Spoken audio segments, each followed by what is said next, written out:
The diamond necklace. There was a girl who was very pretty and charming. Sometimes fate makes these kinds of girls be born into families with not much money. She didn't have any money or fancy things, and nobody, rich or famous, wanted to marry her. So she married a man who worked as a clerk in the government.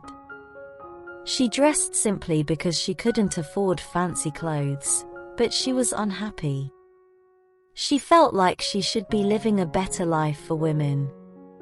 It doesn't matter where you come from, it's all about being beautiful, graceful, and charming. These qualities can make even poor women just as important as rich ladies. Matilda was always unhappy because she believed she was meant to have all the nice things in life. She didn't like her small plain house. The old furniture were the curtains. Other women wouldn't even notice these things, but they bothered her a lot. She even felt envious of the girl from Brittany who helped with the housework. Matilda's imagination ran wild with dreams of luxurious palaces, fancy parties, and being admired by everyone. When she had dinner with her husband at their simple table, she couldn't help but think of elegant dinners, beautiful dishes, and charming conversations with important people. She had no fancy clothes or jewelry, and that's all she wanted. She wanted to make people admire her, envy her, and think she was charming. Matilda had a friend from school who was rich, but she stopped visiting her because it made her feel sad. However, one evening, her husband came home excited and gave her an invitation card. He said, "Look, this is for you." She opened the envelope and found a card that said the Minister of Public Instruction and Madame George Rampeno invite Mr. and Mrs. Loisel to a party at the Ministry's palace on Monday, January 18th. Instead of being happy, Matilda got angry when her husband gave her the invitation. She muttered, "What am I supposed to do with this?" Her husband hoped she would be excited, but she wasn't, he explained. "I thought you'd be happy. You never go out, and this is a great chance. I had to work hard to get this invitation. Everyone wants to go and they're not inviting many clerks. All the important people will be there." Matilda gave him an annoyed look and said impatiently, "What am I going to wear?" He hadn't thought about that. He said, "Wear the dress you wear to the theatre." "It looks nice to me," but Matilda started crying. Two big tears rolled down her cheeks. "What's wrong? Why are you crying?" he asked. She wiped her tears away and said calmly, "Nothing. It's just that I don't have a dress, so I can't go to the party. Give your invitation to a colleague whose wife has better clothes." Her husband was really upset, he said. "Come on, Matilda, how much would it cost for a simple dress that you could wear on other occasions?" She thought for a moment, calculating and trying to figure out how much she could ask for without making him say no. "I'm not sure, but I think I could manage with 400 francs, she said hesitantly. He turned a bit pale because he was saving that exact amount to buy a gun and go hunting with his friends in the summer. They liked hunting birds on Sundays in Monterey, but he agreed and said, "Okay, I'll give you 400 francs, try to get a pretty dress." As the day of the party approached, Madame Loisel seemed sad, worried and anxious. Her dress was ready, but she wasn't happy. One evening her husband noticed and asked what's wrong. "You've been acting strange for the last 3 days, she said. It bothers me that I don't have any jewelry or ornaments to wear. I'll look very poor. I almost don't want to go." Her husband suggested you could wear real flowers. They're fashionable right now. You can get 2 or 3 beautiful roses for 10 francs. But she wasn't convinced. She said no, it's more embarrassing to look poor among rich women, her husband exclaimed. You're being silly. Go ask your friend Madame for SDA if you can borrow some jewelry. You're close enough to her for that. She got really happy and said, "You're right. I didn't think of that." The next day she visited her friend and explained her problem. Madame for SDA went to her closet, got a big jewelry box, brought it back, opened it and told Madame Loisel, "Pick whatever you like." First she saw some bracelets, then a pearl necklace and a beautiful gold cross from Venice with precious stones. She tried them on in front of the mirror, but couldn't decide what to wear. She kept asking for more. "Do you have anything else?" She inquired Madame for SDA, then found a stunning diamond necklace in a black satin box. Madame Loisel's heart raced with desire. She put it around her neck, outside her high neck dress, and felt overjoyed when she looked at herself in the mirror with doubt in her voice. She asked, "Can I borrow just this, please?" Madame for SDA agreed and they embraced. Madame Loisel kissed her friend with passion and left with her treasure. The night of the party came. Madame Loisel was a huge success. She was the prettiest woman there. Elegant, graceful, smiling, and incredibly happy, all the men looked at her, asked her name, and wanted to meet her. Even the people from the government noticed her. She danced with joy and passion, lost in pleasure, forgetting everything in her happiness. She basked in the attention, admiration, and desires of those around her. This triumph was something every woman's heart finds incredibly sweet. She left the party around 4 o'clock in the morning. Her husband had been asleep since midnight in a small empty room with 3 other men whose wives were enjoying the party. He put her in a simple coat which looked plain compared to her fancy party dress. She felt this and wanted to leave quickly so that the other women, wearing expensive fur coats, wouldn't notice her. Loisel tried to stop her, saying, "Wait a moment, it's cold outside, I'll call a taxi," but she didn't listen and hurried down the stairs. When they got to the street they couldn't find a taxi and started looking for one.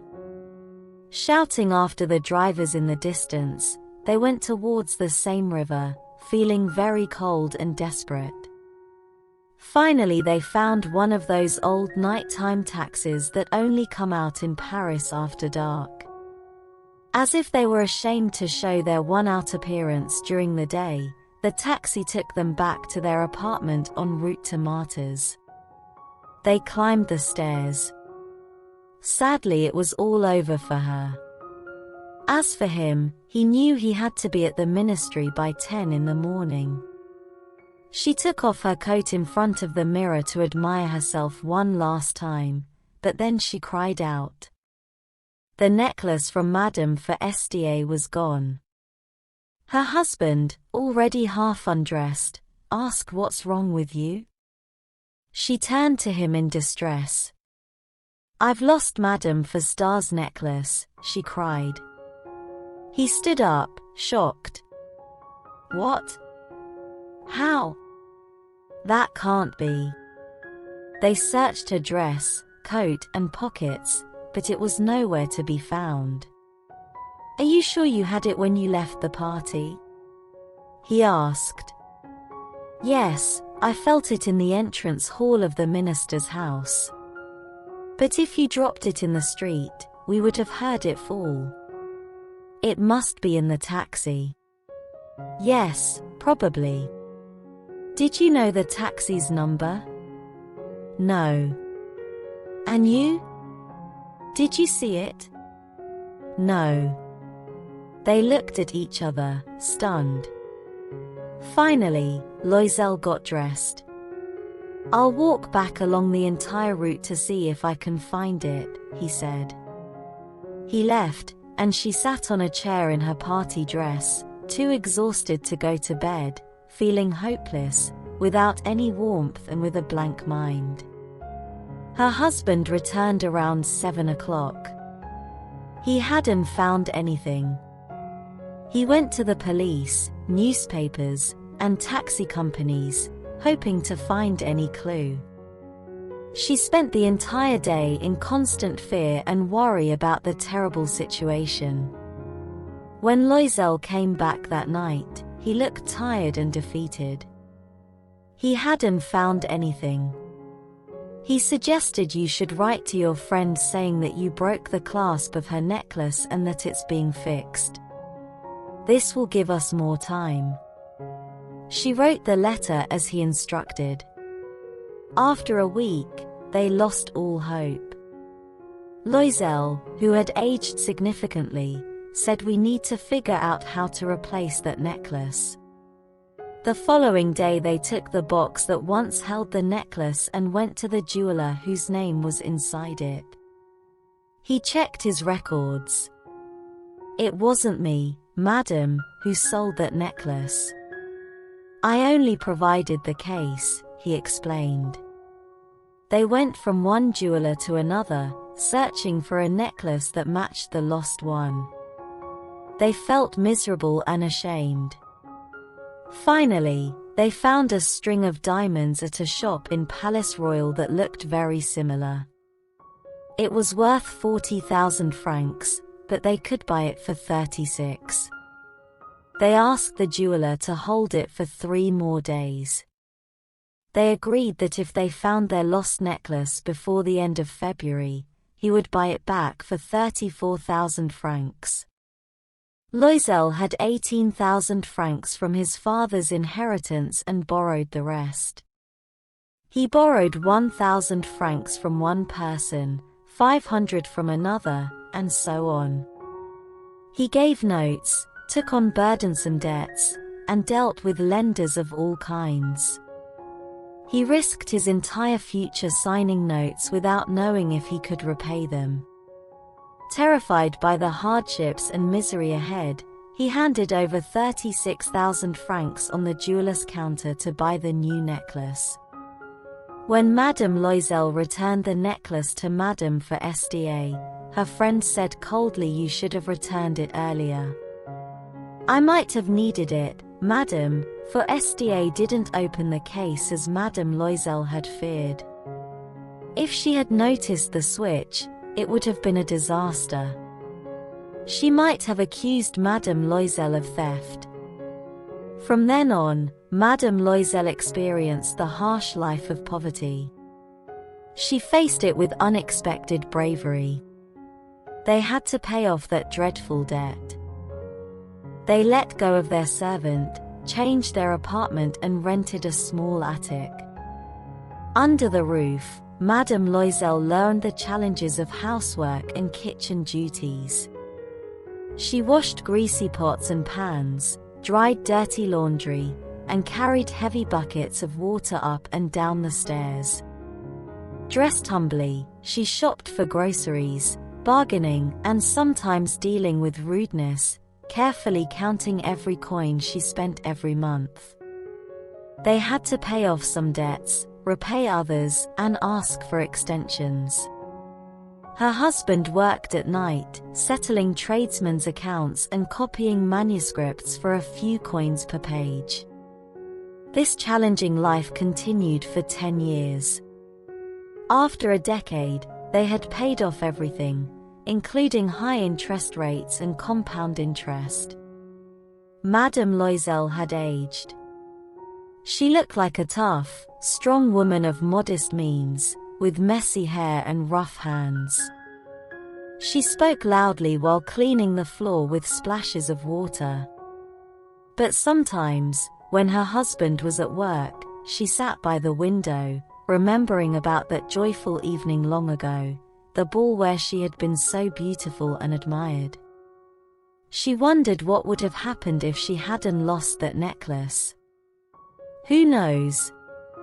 Life is unpredictable and it can be greatly influenced by small things. One Sunday, while taking a walk in the Champs-Élysées to relax after a week of hard work, she saw a woman with a child. It was Madame for SDA. Still young, beautiful, and charming, Madame Loisel felt compelled to speak to her. After all, she had paid off the debt. Why not tell her the truth now? She approached and said, "Hello, Jean." "Madam." For SDA, surprised to be addressed so familiarly by this plain-looking woman, didn't recognize her and said, "But madam, I don't know you. You must be mistaken." "No, I'm Matilda Loisel." Her friend cried out. "Oh, my. Poor Matilda. How you've changed." "Yes, I've had a tough life since we last met. Filled with poverty. All because of you." "Because of me? How do you remember the diamond necklace you lent me for the ministerial ball?" "Yes." "What about it?" "Well, I lost it." "What do you mean, you returned it to me?" "I returned a necklace exactly like it. It took us 10 years to pay for it. You can imagine how difficult it was for us, especially when we had nothing. But it's finally over and I'm very relieved." Madam, for SDA stopped in her tracks. "You're saying you bought a diamond necklace to replace mine?" "Yes." "You never noticed they looked very similar?" And she smiled a proud and innocent smile at once. Madam, for SDA, touched by this revelation, held Madame Loisel's hands. "Oh, my dear Matilda, my necklace was fake. It was worth at most only 500 francs.